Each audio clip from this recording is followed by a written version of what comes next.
May I come in, sir? Yes, come in. Good afternoon, sir. Good afternoon. Take your seat. धन्यवाद sir. Manoj Kumar Rawat, जी आप राजस्थान से हैं। जी राजस्थान का शाब्दिक अर्थ क्या होता है? सर, राजस्थान सर ये पहले राजपूताना से मिलकर सर राजस्थान बना। पहले इसका प्राचीन नाम राजपूताना था। तो सर मुझे एग्जैक्ट पता नहीं, हो सकता है सर ये राजपूत प्लस ऐसा कुछ राजस्थान है। आप संधि विच्छेद समझते हैं? जी सर। अगर इसको आप संधि विच्छेद करने की कोशिश करें तो क्या आएगा? जी, राज प्लस स्थान, तो राजा का स्थान। So simple. चलिए, राजस्थान की कुछ समस्याओं से हमें आप अवगत कराइए। सर राजस्थान की कई समस्याएं हैं सर। जैसे कि पहली समस्या तो सर राजस्थान में सर जो जल स्तर है सर वो काफ़ी नीचे जा रहा है अभी। दूसरा सर कि राजस्थान में सर औद्योगिक के अभी डेवलपमेंट सर अन्य राज्यों की तुलना में कमज़ोर है। तीसरा सर हम एक देखते हैं जो राजस्थान के सर वहाँ पे महिला सशक्तिकरण की अभी सर काफ़ी नीचे से, वहाँ पर जैसे एजुकेशन रेट देखें या फिर सर उनके खिलाफ जैसे बाल विवाह बहुत ज़्यादा मामले यहाँ होते हैं, और सर और कई भी प्रथाएँ इनकी हैं, तो सर यहाँ पर महिला सशक्तिकरण भी इतना नहीं है। चौथा सर एक मैं देखता हूँ कि राजस्थान में सर जो फॉरेस्ट एक कवर है सर वो सर के मात्र 9.57% है, जबकि हमारी जो नेशनल पॉलिसी कहती है कि 33% होना चाहिए, जबकि ओवरऑल नेशनल की बात करें तो भी सर वो 24% है। तो फिर राजस्थान को शायद इन्हीं वजहों की वजह से बीमारू स्टेट कहा गया है। जी सर, हाँ, पहले बीमारू स्टेट कहा गया था कि जैसे कुछ सर सोशल इंडिकेटर्स उनमें भी सर राजस्थान पीछे, जैसे IMR हो गया, MMR हो गया सर, और सर हमारे हेल्थ एजुकेशन में सर राजस्थान पीछे है अभी भी, कि जो लिटरेसी रेशियो कम है, और सर इंफ्रास्ट्रक्चर में। लेकिन सर अभी एक राजस्थान काफ़ी प्रोग्रेस कर रहा है, और सर अब उसको बीमारू स्टेट नहीं जाना चाहता सर। तो उसमें पहले का राजस्थान क्या था जी और अब का राजस्थान क्या है? कुछ मुख्य 2-3 बातें हमें बताएंगे, कहाँ कहाँ चेंजेस आया है?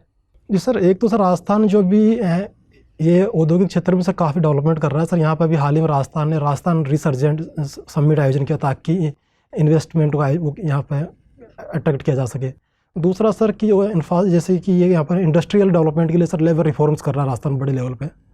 और सर जो सोशल इंडिकेटर सर यहाँ भी जैसे शिक्षा है, तो शिक्षा में सर कई तरह की स्कीम्स, इंटीग्रेटेड स्कूल्स हो गई सर, शारदा विद्यालय, हॉस्टल्स वगैरह, इनका निर्माण करके सर शिक्षा के स्तर को भी आगे बढ़ा रहा है। और सर जैसे दूसरे इंडिकेटर्स हो गए IMR, MMR, तो सर इनमें जैसे हेल्थ फैसिलिटी सभी तक प्रोवाइड करवाई जाके सर यहाँ राजस्थान अच्छी प्रोग्रेस कर रहा है। तो राजस्थान के राजस्व का, रेवेन्यू का सबसे बड़ा सोर्स क्या है? माफ़ी चाहता हूँ चलिए, सर। आप मान लीजिए आप चयनित हो जाते हैं और राजस्थान में ही आप भारतीय प्रशासनिक सेवा में आपका चयन हो जाता है, तो किसी एक समस्या का जिक्र करें जिसको आप प्राथमिकता देंगे उसका निदान करने के लिए। जी सर, मैं यहाँ पर महिलाओं से संबंधित जो भी मुद्दे हैं सर उनका सर वुमेन एम्पावरमेंट पर सर मैं जोर दूँगा। कैसे करेंगे? सर इसके लिए मैं सर ये जैसे कि महिलाओं की मुख्य समस्या क्या क्या है, तो सर मैं पहले सेक्टर वाइज उनको अलग अलग करूँगा। जैसे स्वास्थ्य के क्षेत्र में हो गई सर, शिक्षा के क्षेत्र में सर उनका रोजगार, फिर सर ये जैसे उनका राजनीतिक, पंचायती राज वगैरह में सर उनका, इस हिसाब से सर मैं फिर और सर उनका जैसे महिलाओं के विपरीत कई तरह के अपराध हो रहे हैं, तो सर इनको सब सेक्टर वाइज में अलग करके सर फिर उन पर मैं काम करूँगा। महिलाओं के हेल्थ इश्यूज़ क्या हैं राजस्थान में? सर महिलाओं के हेल्थ इश्यूज, सर पहला इश्यूज तो ये है कि सर वहाँ पे कि कुपोषण की समस्या है सर, एनीमिया पीड़ित बहुत ज़्यादा महिलाएं, और सर इसकी वजह से IMR रेट भी बहुत ज़्यादा है, और सर इनको पूरी फैसिलिटी, मेडिकल फैसिलिटीज़ प्रोवाइड नहीं हो पाती हैं। तो इसका कैसे आप एड्रेस करेंगे इस कंसर्न को? जी सर, इसके लिए मैं ये करूँगा कि सर एक तो मैं जैसे कि आसपास के जो प्राइवेट हॉस्पिटल्स हैं उनसे सर मैं संपर्क करके कि रेगुलर जहाँ दूर दराज के इलाके हैं उनमें सर मैं रेगुलरली चेकअप या हेल्थ कैंप्स ऐसे मैं आयोजित करवाऊँगा। दूसरा सर मैं ये करूँगा कि एक जैसे मोबाइल हॉस्पिटल, जैसे कि मैं एक वैन शुरू करूँगा जिसमें एक डॉक्टर साहब होंगे, उनके 1 या 2 कर्मी साथी होंगे, तो जो महिलाएं हैं उनको सर वहीं पर जो भी छोटी मोटी बीमारियाँ होगी उनकी दवाएँ दे दी जाए, या फिर से आयरन एसिड हो गया सर, कुछ और ऐसी विटामिन C की मल्टीविटामिन गोलियाँ, और सर छोटी बड़ी जाँचें, तो सर जिससे भी उनको सर का स्वास्थ्य ठीक रहे। और सर इसके अलावा मैं एक बड़े स्तर पर सर वहाँ पर मैं कैंपेन चलाऊँगा स्वच्छता अभियान के ऊपर, जिससे कि लोगों को पता, महिलाओं में जागरूकता बढ़े कि स्वच्छता क्या फ़ायदे नहीं है। ठीक। मनोज जी। जी सर। ये राज्यपाल और लेफ्टिनेंट गवर्नर जी दोनों में क्या अंतर है? जी सर, राज्यपाल सर जो राज्य है हमारे राज्य, उन पर सर राष्ट्रपति जी माननीय राष्ट्रपति जी द्वारा नियुक्त किए जाते हैं। और सर जो लेफ्टिनेंट जो गवर्नर हैं सब ये जो हमारे जो ये केंद्र शासित प्रदेश हैं, जैसे सर दिल्ली हुआ सर, इनमें इनको सर ये बोला, इनको लेफ्टिनेंट गवर्नर के नाम से जाना जाता है। तो उनको कौन अपॉइंट करता है? जी सर, इनको भी राष्ट्रपति महोदय अपॉइंटमेंट करते हैं। अच्छा, दोनों में कोई अंतर नहीं है अपॉइंटमेंट में? जी दोनों में शक्तियों में कोई अंतर है? जी सर, जो हमारे लेफ्टिनेंट गवर्नर से इनको ज़्यादा शक्तियाँ प्राप्त हैं, क्योंकि सर यहाँ पे जो भी शासन चलाया जाता है वो सर राष्ट्रपति जी के की परमिशन से सर डायरेक्ट इनके द्वारा चलाया जाता है। गवर्नर को कम शक्ति है इनके मुकाबले? जी गवर्नर जो गवर्नर होते हैं सर उनके पास जैसे मुख्यमंत्री हो तो मुख्यमंत्री सलाह के अनुसार उनको कार्य करना पड़ता है। तो गवर्नर के पास कोई वीटो पावर होता है क्या? जी सर बताइए। जी, जैसे कई मुद्दे सर ऐसे हैं जो कई विधेयक जो उनको लगे कि राष्ट्रपति जी महोदय जी के उनकी स्वीकृति के लिए जरूरी, तो उनको राष्ट्रपति जी के लिए भेज सकते हैं, स्वीकृति के लिए भेज सकते हैं। दूसरा सर जैसे कई मामले ऐसे हैं कि जहाँ पर स्पष्ट वहाँ पर परिभाषा नहीं दी गई कि कौन से मामले, तो कुछ मामलों पर उनको सब विवेकाधिकार दिए गए हैं। और सर जैसे यदि कोई नई गवर्नमेंट आ रही है तो गवर्नमेंट के समय भी सर कि किनको मुख्यमंत्री नियुक्त करें किनको नहीं करें, तो इस तरह की सर उनके पास शक्तियाँ हैं। ये जो इमरजेंसी पावर है राष्ट्रपति के, तो उसमें क्या गवर्नर की कहीं कोई भूमिका है क्या? सर जो इमरजेंसी है सर, इमरजेंसी में राष्ट्रपति जो शासन लगता है सर वो गवर्नर के माध्यम से चलाया जाता है। या तो गवर्नर के माध्यम से या राष्ट्रपति जो महोदय द्वारा कोई नियुक्ति की प्रशासक नियुक्ति की उनके द्वारा चलाया जाता है। तो सर बड़ी राज्य में जो आपातकाल की घोषणा होती है उसमें क्या गवर्नर की कोई भूमिका है? जी सर, उसमें सर ये भूमिका दी कि गवर्नर साहब को ये लगे कि राज्य की संवैधानिक व्यवस्था यदि सही ढंग से कार्य नहीं कर रही और विफल हो रही है, तो ऐसे में जो हमारे गवर्नर साहब है वो राष्ट्रपति महोदय को राष्ट्रपति शासन के लिए सिफारिश कर सकते हैं। यूपी के गवर्नर कौन है? जी श्री राम नाईक जी। अच्छा, अभी मैंने सुना है जो राम नाईक जी ने एक प्रस्ताव रखा है जी, जो डॉक्टर BR अम्बेडकर जी का नाम में परिवर्तन करके डॉक्टर BR रामजी अम्बेडकर। जी सर। आपका क्या इसके बारे में सोचना है? जी सर, मुझे उचित है? जी सर उचित है सर, क्योंकि राम जी सर मैंने अम्बेडकर साहब के बारे में पढ़ा है, तो राम जी श्री अम्बेडकर साहब के पिताजी हैं। तो सर सही है यदि गवर्नर साहब में कोई, सर मुझे ज़्यादा इसमें डिटेल में पता नहीं कि क्या उन्होंने मुझे एक चीज़ ये बताइए, जैसे अम्बेडकर जी तो है नहीं जी, तो क्या आपके पास ये अधिकार है जो आप उनका नाम में परिवर्तन, तब तो जवाहरलाल नेहरू जी का किसी का भी आप परिवर्तन कर सकते हैं, तो क्या ऐसा होना चाहिए? उचित है? जी सर, ये तो उचित नहीं है कि हम किसी जो व्यक्ति हैं नहीं है उनकी तरफ से, जैसे परिवारजनों की तरफ से डिमांड भी नहीं आ रही है। सर मुझे सर जो मुद्दा इसके बारे में सर एक्चुअली पता नहीं है यदि उनकी घर वालों तरफ से डिमांड। चलिए, आपको मुद्दा पता नहीं है, लेकिन सीधी सी बात बोलिए, जो नाम में परिवर्तन जायज़ है या नाजायज़, मैं ये सुनना चाहता हूँ। सर ये यदि हमारे गवर्नर साहब कर रहे हैं तो सर कुछ सोच समझ के सर कुछ अच्छा लग रहा होगा, ये हो सकता है कि इससे कि जैसे कि जो हम ज़्यादा अगर अम्बेडकर साहब के बारे में कुछ और ज़्यादा जान सकें तो सर सही है। चलिए कोई बात नहीं, आप तो अपने आप से बहुत बात करते हैं। जी सर। अभी भी आप अपने आप से ही बात कर रहे थे, ठीक है ना? जी। क्या करते हैं अपने आप से?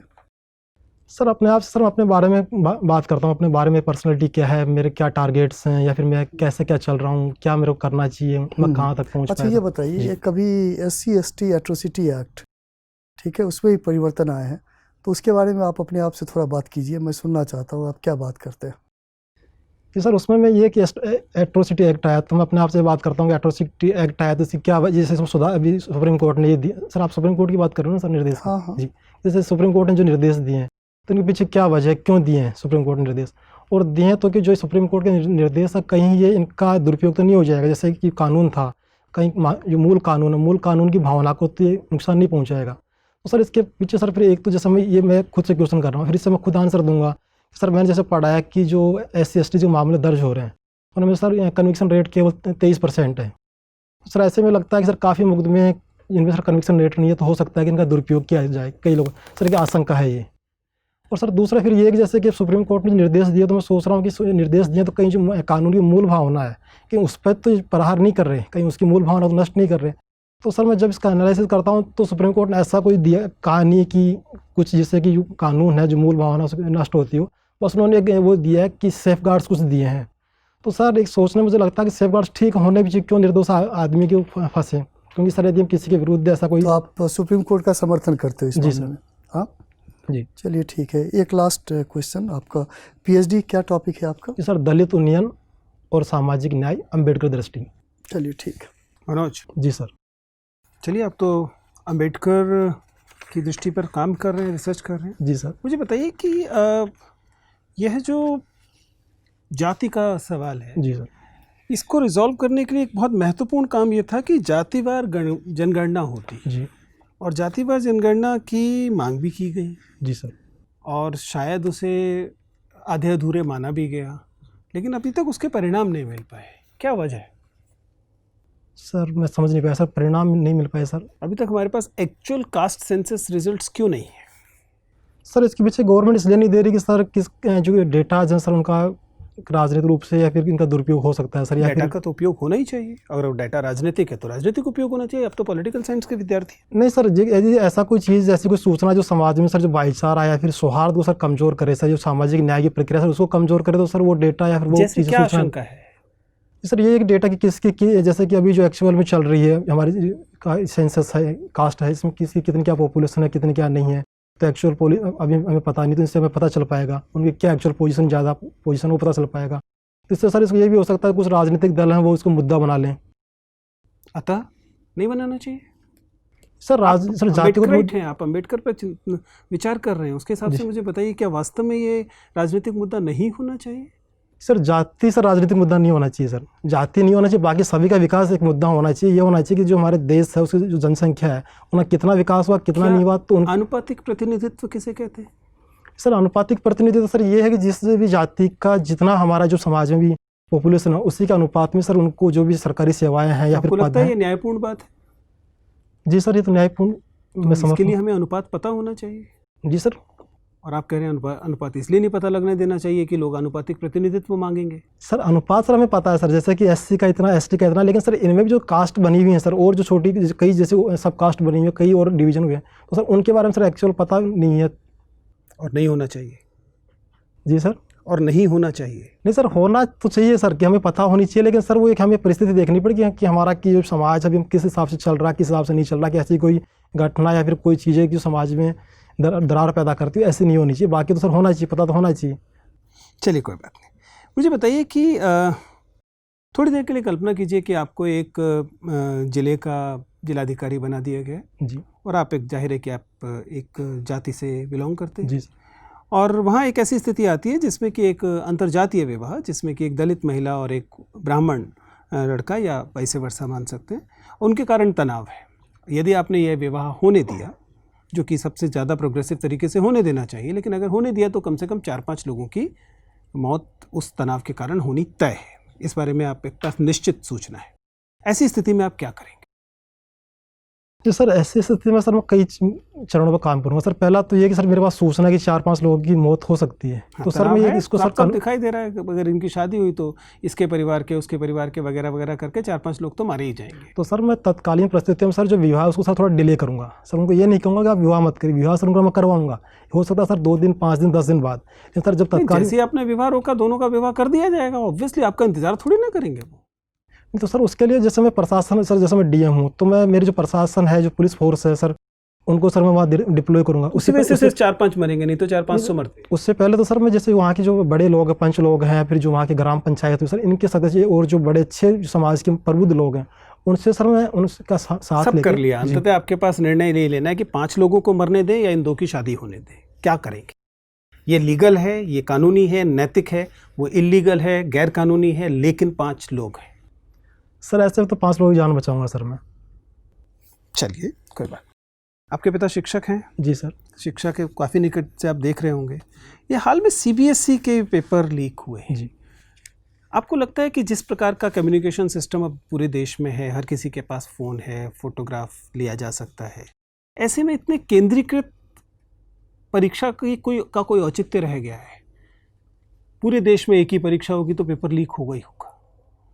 ऐसा नहीं होना चाहिए कि अब परीक्षाएं विकेंद्रीकृत कर दी जाएं, स्टेट्स या ज़िले अपनी परीक्षाएं लें, बजाय पूरे देश में या देश के एक बहुत बड़े हिस्से में एक ही जैसी परीक्षा होने के। सर पहली बात तो ये सीबीएसई जो आज पेपर लीक का मामला हुआ सर, सीबीएसई सर बहुत ही ज़्यादा केयरफुल होता है और सर ये बहुत ही रेयर मामला हुआ है। सर उसके ऐसा होता अमूमन होता नहीं है। तो सीबीएसई सर एक अच्छी संस्था है। अमूमन सामने नहीं लेकिन- आता, होता तो है ही। लेकिन सर यदि हम सभी स्टेट्स को अलग अलग देंगे तो सर जो हमारी एक शिक्षा नीति हम चल रहे हैं कि एकीकृत पाठ्यक्रम हो, तो सर वो फिर अलग हो ऐसी जाएगा। कोई शिक्षा नीति देश में है? जी नहीं सर, एक ऐसा कि सर एक आप ही जानते हैं कि शिक्षा संवर्ती सूची में? माफ़ी चाहता हूँ सर, वो कि हम ये चाह रहे हैं कि सर एक ऐसी शिक्षा हो ताकि सर उसमें स्टैंडर्ड सबका मेंटेन हो। सर जैसे कई तरह के एग्जाम्स होते हैं स्टेट लेवल की होती हैं, तो सर वहाँ ये लगता है कि जैसे कि स्टेट लेवल के अलग उनका सिलेबस चल रहा है, अलग उनकी करिकुलम है, तो फिर जैसे नेशनल लेवल की एग्ज़ाम हो गई, मेडिकल की एग्ज़ाम हो गई या फिर इंजीनियरिंग की बड़े लेवल की, तो वहाँ पे ये आता है कि ग्रामीण क्षेत्र के लोग हैं वो कम्पीट नहीं कर पाते। तो सर एजुकेशन तो सर जैसे कि सीबीएसई का है, तो सीबीएसई की सिस्टम सर सही है, लेकिन इसमें कुछ जो कमियाँ थी, जैसे सर ये अभी पेपर लीक हुआ है, तो कहीं ना कहीं सर जैसे प्रशासन की कहीं ना कहीं इसमें कोई मैनेजमेंट सर कोई कमी थी, तो सर वो हमें सुधारने की ज़रूरत है। इसके अलावा सर एक ये भी कर सकते हैं सर, जैसे कि आजकल ऑनलाइन का सर सिस्टम है, तो कुछ सर हम एक लंबे समय बाद ये कर दें कि सर पेपर जैसे सीबीएसई बना रहा है, तो सर एक जैसे कि ऑनलाइन पेपर शो कर दो, उसके बाद में जो लड़के हैं अपने उसमें ऑफलाइन आंसर दे दो, तो उससे पेपर लीक की सर संभावना वैसे भी कम हो जाएगी। ठीक सर। और रावत जी, जी सर। समस्या का कारण, परिणाम और समाधान, इस फ्रेम को ध्यान में रखते हुए मैं अगर एक टिप्पणी करूं कि महिलाओं के द्वारा भड़काऊ कपड़े पहनना रेप की संख्या में बढ़ोतरी का कारण है, इसलिए समाधान बता रहा हूं, इसलिए महिलाओं के लिए ड्रेस कोड होना चाहिए। मेरे इस कथन से आप कहाँ तक सहमत हैं? सर मैं आपके कथन से पूरी तरह सहमत हूँ। असहमत हैं? जी सर, क्योंकि सर इसका वजह है कि क्योंकि सर हम एक समुदाय को सर ये कह रहे हैं कि आप ये चीज़ें मत करिए, उसको हम बाउंड कर रहे हैं। तो सर जो हमारा एक लोकतांत्रिक और संवैधानिक देश है, हमारे जो लोकतांत्रिक मूल्य जो मूल्य ये कहते हैं कि सब इक्वल है, हम सबको स्वतंत्रता जो तो सर हम एक बड़े समुदाय की सर हम स्वतंत्रता पर सर चोट पहुँचा रहे हैं। क्योंकि सर हम कौन होते हैं सर जो डिसाइड करने वाले कि दूसरा व्यक्ति जो जिसकी खुद ही पर्सनल लाइफ है, पर्सनल लाइफ में हम ये कहें कि आप ये मत करो, ये करिए, तो सर मेरे हिसाब से गलत है। सर उनकी सर वो भड़काऊ ये बस इतनी ज़रूरी जिम्मेदारी है सर, जो भी समाज में रह रहा है तो सर समाज के अकॉर्डिंग सर अपने को इस हिसाब से रखे कि ताकि किसी की जो भावनाएं भी आहत ना हो और किसी को बुरा भी ना लगे। आपको लगता है कि इस तरह से जो छोटे कपड़े पहनना या फिर तथाकथित भड़काऊ कपड़े पहनना एक कारण है रेप की संख्या में बढ़ोतरी का? नहीं सर, ये नहीं है सर, जो हमारी एक सर ये लोगों की मानसिकता सर विकृत मानसिकता का परिणाम सर रेप, सर ये छोटे भड़काऊ कपड़े सर इसके पीछे वजह नहीं है। अच्छा, जॉन रॉल्स के बारे में सुना है आपने? जी आप सर। पॉलिटिकल साइंस के स्टूडेंट है, उनका एक कंसेप्ट है वेल ऑफ इग्नोरेंस। जी सर। क्या है वो कंसेप्ट? सर उनका ये अज्ञान का पर्दा सर वो है कि समाज में न्याय की स्थापना करना चाह रहे, तो उसके लिए उन्होंने एक वो परिस्थिति बताई कि जिसमें सभी लोग, ऐसी स्थिति बताई जहाँ पर सभी लोग अपनी क्षमताएं वो भूल जाएंगे और सभी लोग इक्वलिटी पा जाएंगे। किसी को पता नहीं होगा कि मेरी कितनी क्षमता है, कि मैं कितना आगे हूँ कितना पीछे हूँ, सब बराबर लेवल पाएंगे। तो सर इसलिए फिर इसके बाद से उन्होंने कहा कि सभी को बराबर संसाधन बांटेंगे हम, उसके बाद जिसकी क्षमता होगी अपने हिसाब से वो आगे प्रोग्रेस करेगा। तो सर ये उन्होंने अज्ञान का पर्दा कहा है, वेल ऑफ इग्नोरेंस। ठीक है। अच्छा, संक्षेप में मुझे बताइए, लास्की का अधिकार का सिद्धांत क्या है? राइट्स क्या हैं? जी सर, लास्की के सर अधिकार का सिद्धांत उन्होंने ये कहा कि सर राजनीतिक अधिकारों के साथ ही सर सामाजिक और आर्थिक अधिकार भी बहुत ज़रूरी है। उन्होंने कहा कि यदि सामाजिक और आर्थिक अधिकार हम किसी को नहीं देंगे तो सर राजनीतिक अधिकार का सर कोई मतलब नहीं है। जैसे उन्होंने कहा कानूनी अधिकार कि एक व्यक्ति जो गरीब है वो कोर्ट में अपनी बेल नहीं करवा सकता, एक व्यक्ति जो जिसके पास खाने के लिए कुछ नहीं है उसके पास वोटिंग राइट्स का कोई मतलब नहीं है, तो उसके लिए वोटिंग राइट्स वोट देना कोई मतलब नहीं है। तो उसने कहा कि तीनों सर की सामाजिक आर्थिक राजनीतिक अधिकार तीनों उनको मिलने चाहिए। मनोज जी, आप ये बताइए कि 2014 में आपने अपना जॉब छोड़ दिया था, उसके बाद से अभी 2018 हो रही है, तो आपने अपने आप को कैसे सस्टेन किया है? सर इस दौरान सर मैंने अभी सर 2 साल से मैं रिसर्च पीएचडी कर रहा हूँ सर। तो आपको कुछ वो स्कॉलरशिप मिल रही जी है? सर, मेरे को फेलोशिप मिल रही है। कितनी मिलती है फेलोशिप? फेलोशिप सर मेरी 25,000 तो सर मेरा मासिक और बाकी सर 5,000 ऐसे कुल मिला के सर मुझे 30,000 रुपये मिलते हैं। अच्छा, और कहाँ रह के आप कर रहे हैं ये? जी सर मैं जयपुर में रह के। ठीक है। अच्छा, आप ये बताइए कि पुलिस के लिए लोगों में डर ज़्यादा है और आदर कम है, इसका क्या कारण है? सर आप कह रहे हो पुलिस के प्रति लोगों में डर है और आदर कम है। सर मुझे तो समय वर्तमान ऐसा नहीं लगता आपको? नहीं सर, मुझे नहीं लगता सर, क्योंकि अब तो सर जो हमारी पुलिस है सर प्रो पीपल हो रही है, पीपल फ्रेंडली सर पुलिस हो रही है। मतलब तो ये कथन बिल्कुल ही गलत है क्या? नहीं सर, बिल्कुल गलत नहीं है। कुछ लोग हैं सर जैसे कि बिल्कुल जो सर गरीब है, पिछड़े तबके वीकर सेक्शन है, तो सर उनमें एक ये पूर्व धारणा सी है, कुछ उनको के अंदर घुसने से पहले लगता है कि पुलिस शायद हमारा साथ नहीं देगी, तो वो थोड़ा सा विश्वास उनमें कम होता है कि पुलिस तो कि बड़े लोगों की हमारी नहीं, राजनीतिक लोगों की। सर सच्चाई ये नहीं। आज तो सर पुलिस जैसे कि हम ऑनलाइन पुलिस स्टेशन भी चला कोई भी शुरू तो हर जगह पुलिस की अप्रोच पूरी न्यूट्रल रहती है, मतलब हर केस में, या जहाँ पावर प्रेशर ज़्यादा है उस तरफ झुक जाती है पुलिस? सर पुलिस में सर कई ऐसे आरोप तो लगते रहेंगे, जैसे पुलिस में सर राजनीतिक हस्तक्षेप भी है, कई बार ये भी लगता है कि पुलिस कई लोगों के फेवर में काम करती है, लेकिन सर जब जहाँ तक सर मैंने काम किया तो सर मैंने तो ऐसी कोई घटना ही नहीं देखी। नहीं देखी जी। आपने। और जनरली आप जो समाचार पत्रों में हम लोग पढ़ते हैं कि मेरी पुलिस ने ऐसा कर दिया, मतलब किसी समुदाय विशेष का साथ दिया या किसी के खिलाफ कार्रवाई की, ठीक है, पूरी तरीके से न्यूट्रल नहीं माना जाता है पुलिस को। जी सर, हाँ, ये लोगों की सोच है कि पुलिस न्यूट्रल, कई बार नहीं, कई बार लगता है कि पुलिस न्यूट्रल की तरह से काम नहीं कर रही, लेकिन सर मुझे तो लगता है कि कुछ है, कई एक मुद्दे ऐसे हैं जहाँ पे कि थोड़ा सा पॉलिटिकल इन्फ्लुएंस हो गया। कोई चलिए दूसरा आप ये influence- बताइए कि आपका हॉबी में आपने लिखा है कि प्लेइंग एंड वॉचिंग क्रिकेट, जी सर। तो क्या है आप? ऑलराउंडर हैं, बैट्समैन हैं, बॉलर हैं? जी सर, मैं ऑलराउंड। ऑलराउंडर हैं। रिवर्स स्विंग क्या होता है? सर रिवर्स स्विंग सर एक तरह की एक स्विंग है जिसमें सर बॉलर अपने उसी जैसे एक्शन से, जैसे वो आउट स्विंग करवा रहा है उसी एक्शन एक्शन आप बता भी सकते हैं जैसे सर, जैसे कि बॉल ऐसे पकड़ी सर एक आगे, तो सर उसका वो रफ साइड किस तरफ होगा होगी? सर, रफ साइड पीछे की तरफ होता है, और सर कलाई ऊपर रख के सर वो बॉल करता है, तो जैसे कि इन स्विंग हो रही है सर, उसी को सर वो आउट स्विंग करवा देता है उसी एक्शन से, तो जो बैट्समैन को पता ही नहीं चल पाता कि ये आउट स्विंग आ रही है फिर इन स्विंग आ रही है। अभी हाल फिलहाल में एक बॉल टेम्परिंग का केस हुआ है, जी सर। कहाँ हुआ है ये? सर अभी दक्षिण अफ्रीका में हुआ सर। कौन सी टीम इसमें शामिल पाई गई है? जी सर, ऑस्ट्रेलिया क्रिकेट टीम। क्या एक्शन लिया गया है? सर इस पर सर जो आईसीसी है सर, उन्होंने तो जो प्लेयर थे, 2 प्लेयर, एक तो बैनक्राफ्ट सर, उस पर तो मैच फीस का 75% उसको वो काटा, और 4 उनको 3 नकारात्मक अंक दिए। सर दूसरे जो उनके कप्तान है स्टीव स्मिथ, उनको सर 1 मैच के लिए प्रतिबंधित किया, और सर उन पर 100% फीस, उनकी मैच फीस काटी गई है। जबकि सर उन्हीं के जो ऑस्ट्रेलिया क्रिकेट बोर्ड है, उन्होंने सर 3 प्लेयर्स पर कार्रवाई की है। एक तो सर वो जो कप्तान स्मिथ। तो क्रिकेट को जो जेंटलमैन्स गेम बोलते हैं, और मतलब ये इस तरीके की बात भी होती है कि भाई इट्स नॉट क्रिकेट, अगर आप खेल की भावना से नहीं खेलते हैं तो, और आप क्रिकेट खेलते भी हैं और देखते भी हैं, तो आपको क्या लगता है इससे कितना नुकसान पहुंचेगा क्रिकेट एज ए स्पोर्ट को? सर ऐसी घटनाएं sir as a sport sir बहुत नुकसान पहुंचाती है, क्योंकि सर लोगों की भावनाएं जुड़ी होती हैं सर, एक देश का पूरा मान सम्मान जुड़ा होता है इनसे। और सर ये कि जो क्रिकेट एक जेंटल गेम है, तो सर जेंटलमैन का गेम कहा जाता है, तो सर धीरे धीरे फिर ये हो जाएगा कि बाजारीकरण हो गया, लोग जीतने के लिए अनुचित साधन लेकिन अपना क्या रहे हैं। ये इतना गलत है जैसे रिवर्स स्विंग करा रहे हैं, ये क्या मतलब लॉ में परिवर्तन नहीं करना चाहिए कि ये सब अलाउ करना चाहिए कि भाई थोड़ा बहुत बॉल का कंडीशन को चेंज कर दिया जाए? सर फिर तो सर जैसे तो ये हो गया कि फिर मशीन से गेंद करवा, सर जैसे कि आप चेंज कर देंगे तो सर बॉलर की सर क्या उपयोगिता होगी? सर बॉलर के पास ये तो सर एक आर्ट है सर, कि कोई बॉलर इन स्विंग करवा रहा है, रिवर्सिंग करवा रहा है, तो स्पेशल आर्ट्स होना नहीं चाहिए। तो वो पूरा अपना- बैट्समैन की तरफ लोडेड है ना गेम, जी, तो थोड़ा बॉलर को भी तो हेल्प मिलनी चाहिए। तो इसके लिए सर कई दूसरे उपाय हम अपना सकते हैं सर, जैसे बॉलर्स की, जैसे आजकल बाउंड्री छोटी कर दी, तो बाउंड्री थोड़ी बड़ी कर दी सर, कर दी जाए सर। दूसरा सर वाइड का सर जो स्कोप है थोड़ा और सर 1 आधा इंच आगे कर दिया जाए, ताकि जो बैट्समैन को थोड़ा आगे दूर तक खेलने का मौका जाए खेलने के लिए, तो इस दौरान उससे गलतियां भी हों तो इससे बॉलर के फेवर में जाएगा।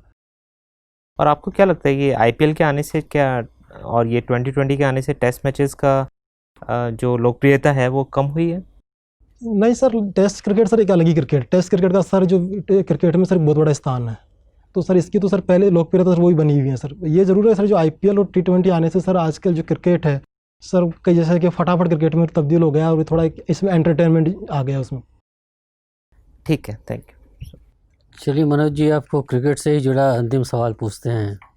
5 ऐसे तरीके बताए जिससे बैट्समैन आउट होता है, जो बहुत सामान्य तरीका है, और 2 तरीका ऐसे बताए जो बड़ा ही असामान्य तरीका है आउट होने का। जी सर, पहले मैं सामान्य तरीके बताना चाहूँगा सर। पहला सर कि क्लीन बोल्ड, दूसरा सर कोट आउट, तीसरा सर लेग बिफोर, चौथा सर रन आउट, और सर 5वां स्टम्प्ड आउट।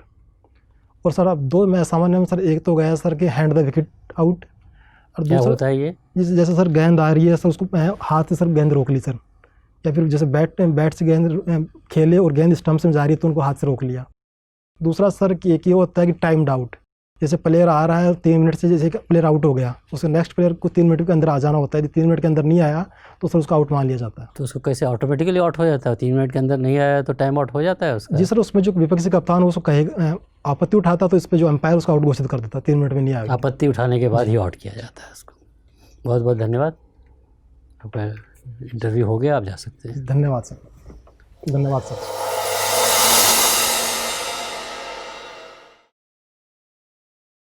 बैठिए मनोज जी।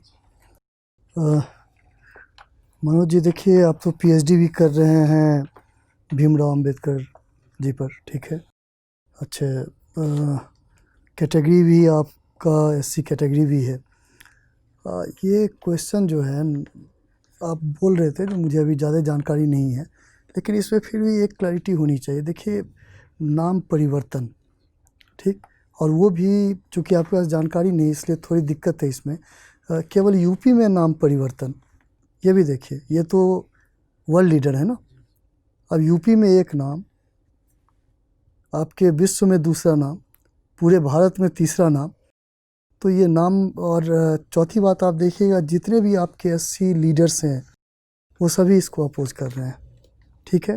तो आपने शुरू में ही कह दिया गवर्नर साहब ने किया है तो कुछ बात होगी, तो ऐसे बात हुए आप ये जो आपको कहना चाहिए, जो नाम में इस तरह का परिवर्तन जो है ना, ये तो एक व्यक्ति का अधिकार है, ठीक है। हम अपने नाम में चाहते हैं तो हम परिवर्तन के लिए एफिडेविट दे सकते हैं, कानूनी चीज़ कर सकते हैं, तो ये व्यक्ति का अधिकार है। अब आप नहीं है, आपके नाम में कोई परिवर्तन कर रहा है, तो ये इतनी आसान बात नहीं है, ठीक, नंबर 1। तो नाम में परिवर्तन इतना आसान नहीं है और ना जल्दी होना चाहिए।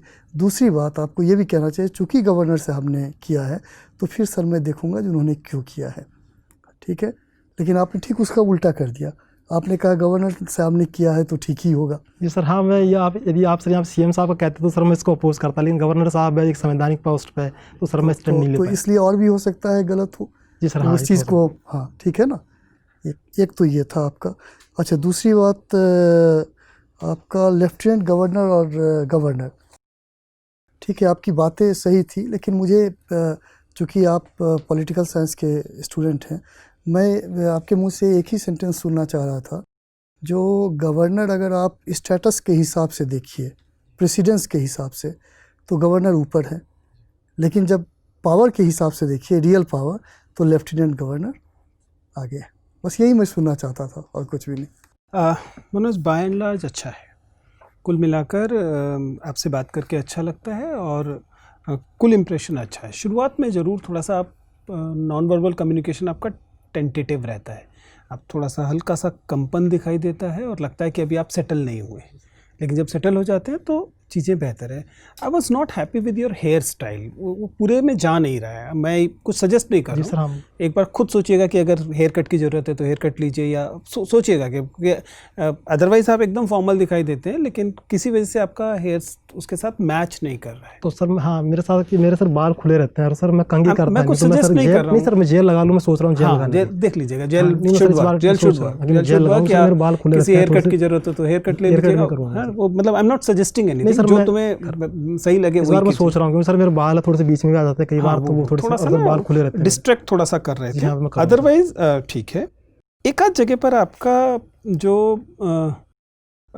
कम्युनिकेशन है वो इनफॉर्मल होता है, स्पेशली जब आप बोर्ड मेंबर्स को उनके क्वेश्चन पर टिप्पणी करने की कोशिश करते हैं। 2 जगह ऐसा हुआ, मसलन एक जगह तो आपने पूछा कि आप सुप्रीम कोर्ट की बात कर रहे हैं, ठीक है, असर है वो जी सर, मैं बीच, हाँ, वो थोड़ा सा consideration- अनौपचारिक लग रहा था। और ऐसे ही जब सर ने ये सवाल उठाया कि आदर नहीं है और वो है, तो आपने क्वेश्चन को रबिश करने जैसा किया। आप पहले तो हंसे और फिर आपने कहा कि आप जो कह रहे हैं, आपका कथन ये था, बोर्ड मेंबर मे गेट ऑफेंडेड, हो सकता है कि उनको बुरा लग जाए, जी मैं ध्यान रखूँगा। ठीक है। और दूसरा, वो जाहिर है आपकी मंशा नहीं होगी, लेकिन ऐसा अपेरेंट होता है, तो उससे थोड़ा सा अच्छा रहेगा कि थोड़ा सा ठीक कर ले। अदरवाइज बाय एंड लार्ज अच्छा है, आई एम हैप्पी।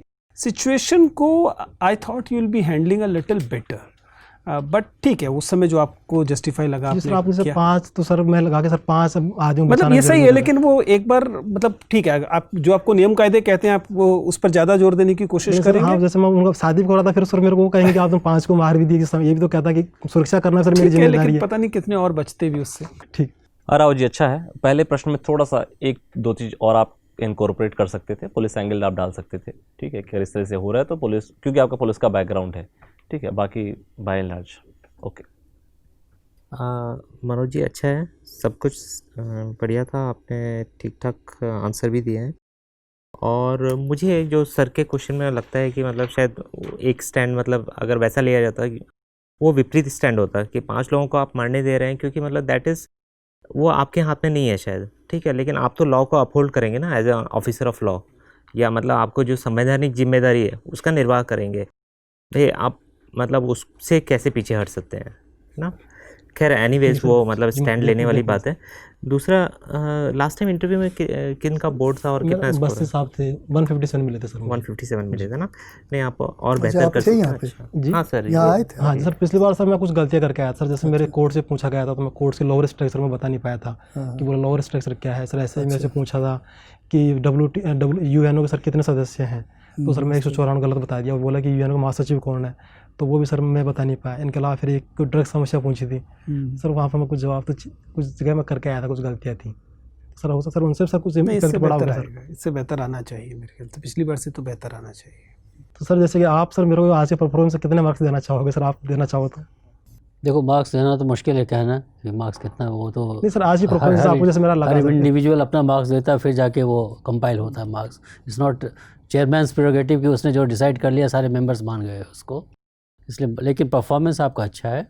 एक ही चीज़ से आप बचना, जैसे लास्ट ईयर के एक्सपीरियंस पर मैं कह रहा हूँ, गलत इन्फॉर्मेशन मत देना। जी जी बिल्कुल। अगर आपको नहीं आता है तो आप इसको एडमिट कर लो कि सर मुझे नहीं आता है।